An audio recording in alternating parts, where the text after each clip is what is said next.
Hi guys, it's me giving you guys a video to do your warm-up and your activity for the day.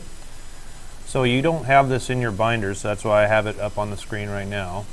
And all I want you to do is go read through this, and you're not going to actually have to write anything. You're just going to have just a brief conversation after we go through it with the substitute teacher and each other. So I'll read it with you here. You got two graphs that I'll scroll down a little better to see that are showing the cost of buying X pounds of peaches or plums. So the cost is on the y-axis and the pounds is on the x-axis.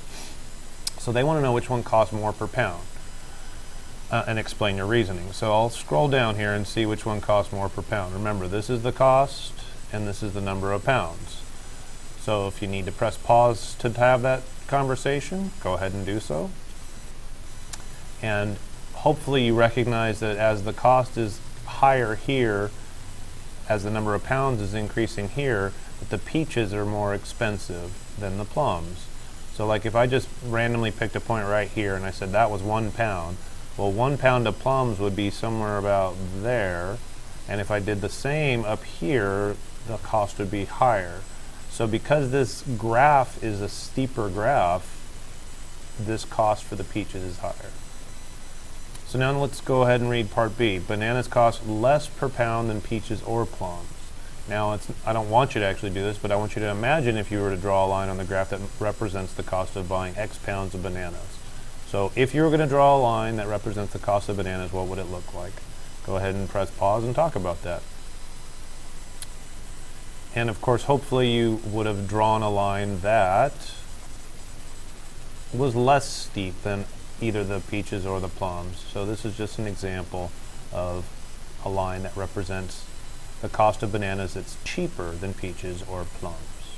So it's kind of like a mental math warm-up where you're just supposed to kind of discuss, and the whole point of this is the steepness of the graph kind of determines the cost of it. Okay, so now go ahead and get your binders out and turn to the Okay, so hopefully you have 2.1D on page 66 out. If you need a moment, press pause to get it out. So your activity and your homework, of course, are very similar to each other. So I'll read it to you and you kind of follow along, and then there'll be some problems that I don't do that you'll need to do, and some problems that I complete that obviously you'll just be checking and making sure that you've copied it correctly. So for number one, well, for all of these, it says for each activity, compare the cost per hour. Fill in the missing representations. For example, if the information given is in the table, complete the story and equation. Well, you see how you have a story, a table, and equation. Well, all of these, you have to have all three, a story, a table, and an equation. And then you're going to graph all 5 situations on the same coordinate plane on the back side of this paper. So that's actually here.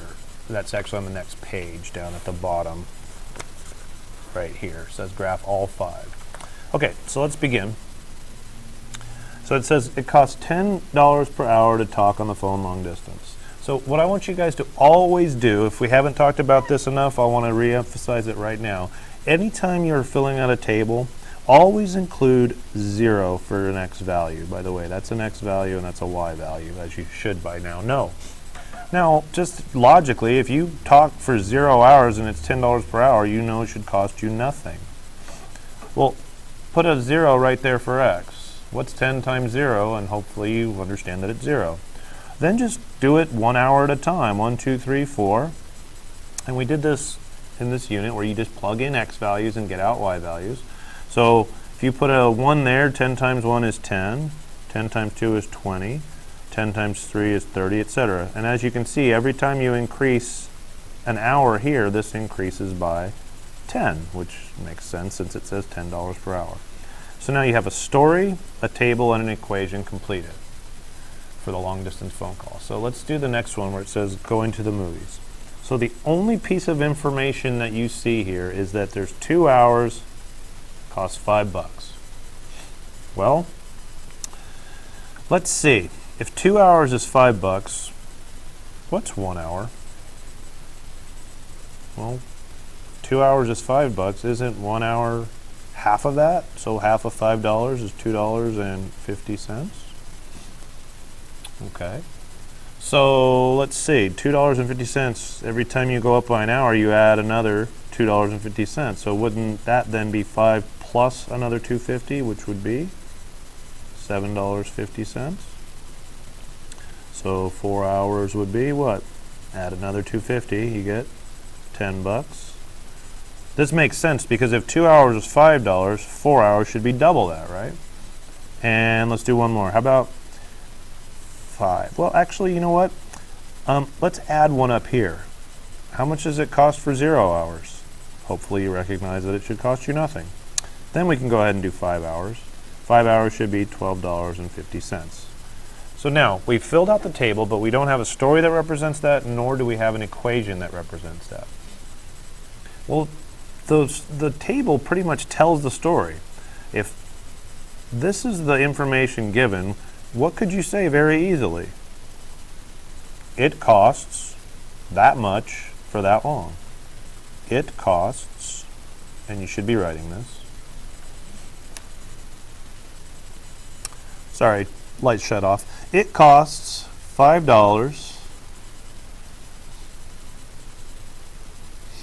to go to the movies. For how long? For 2 hours. That's it. That's the story. That's all you need. Now, just like this was $10 for 1 hour and this is $5 for 2 hours, you got to think of an equation that represents that. So since this is $10 for 1 hour, this is $5 for 2 hours, but what do you think we're going to actually have for 1 hour? Well, since, again, I want to relate this back, this is the unit rate right here. 1 hour costs $2.50. So your equation always is going to have that unit rate in it. So it's going to be y equals, you don't want to do the 2 for 5, you want to do the 1 for $2.50. So it's $2.50 for every hour. Remember, this is x and this is y. And check it. If you were to put a 0 here, 0 times 250 is 0. 250 times 1 is 250. 250 times 2 is 5. So that's your equation of going to the movies. So now what I'd like you to do is go ahead and see if you can try number 3 after I give you a little hint.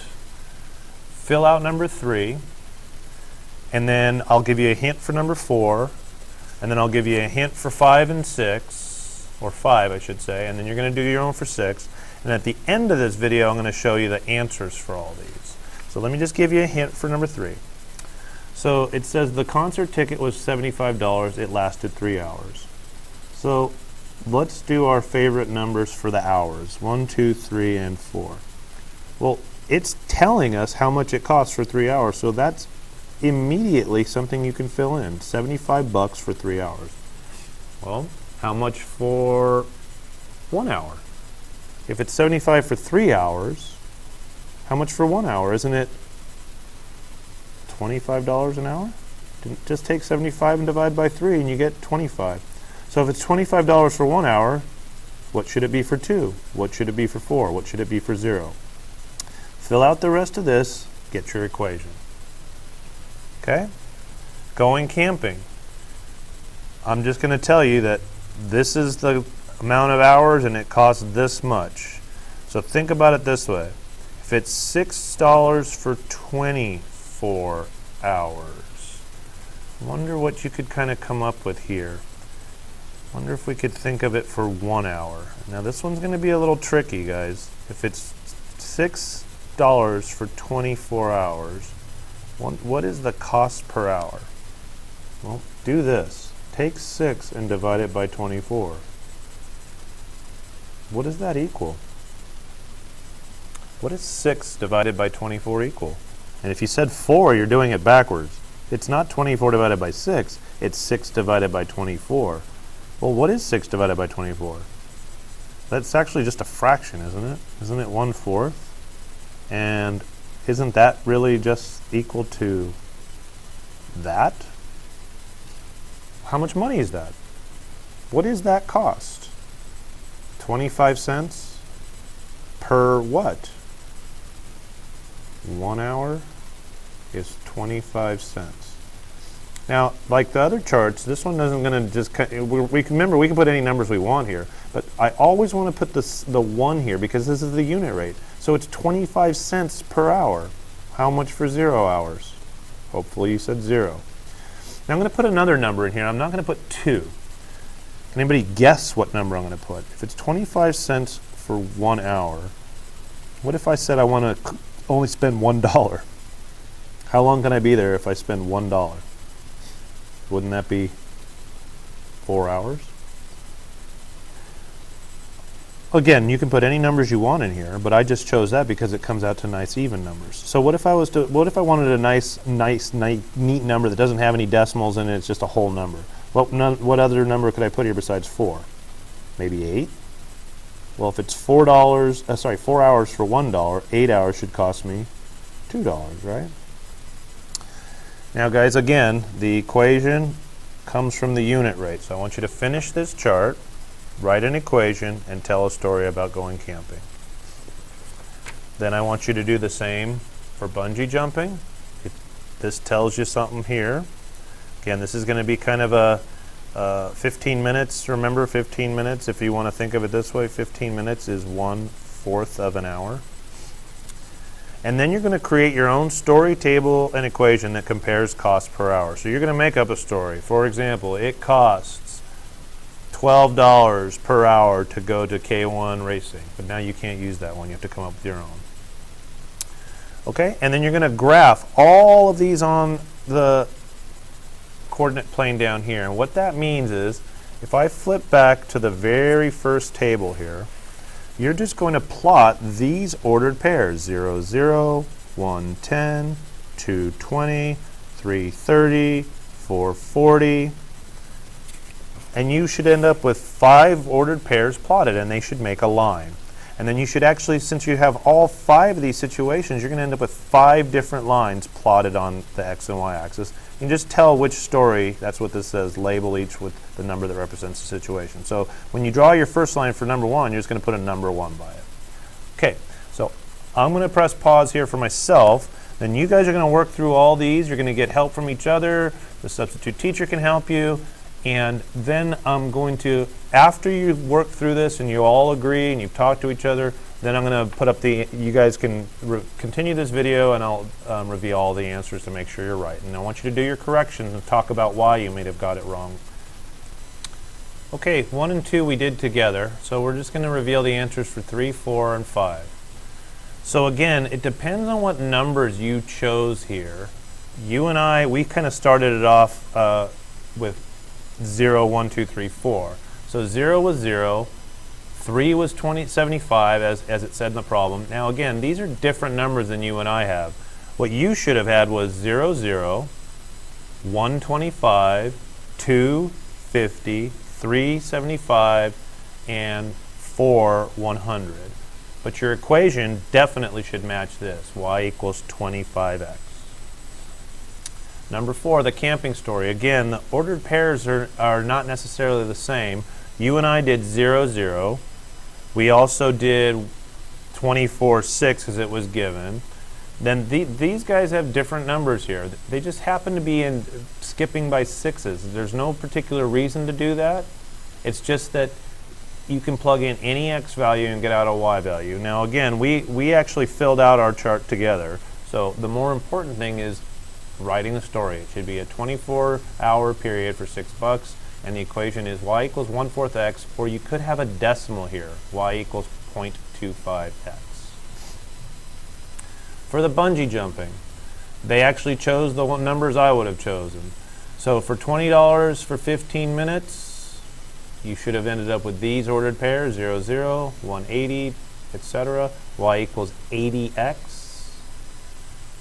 Create your own story. Now that's something that I don't have an answer for because it's your own. And then last but not least, you should check all these and the lines should look as follows. Now they may not be as long because you may not have extended them this way, but you should have 5 lines that are all different steepnesses. So take a look at this, make sure they all match. Again, they won't necessarily be as long depending on the ordered pairs you chose. So pause this if you need more time to check answers and talk about your solutions. Okay, thank you.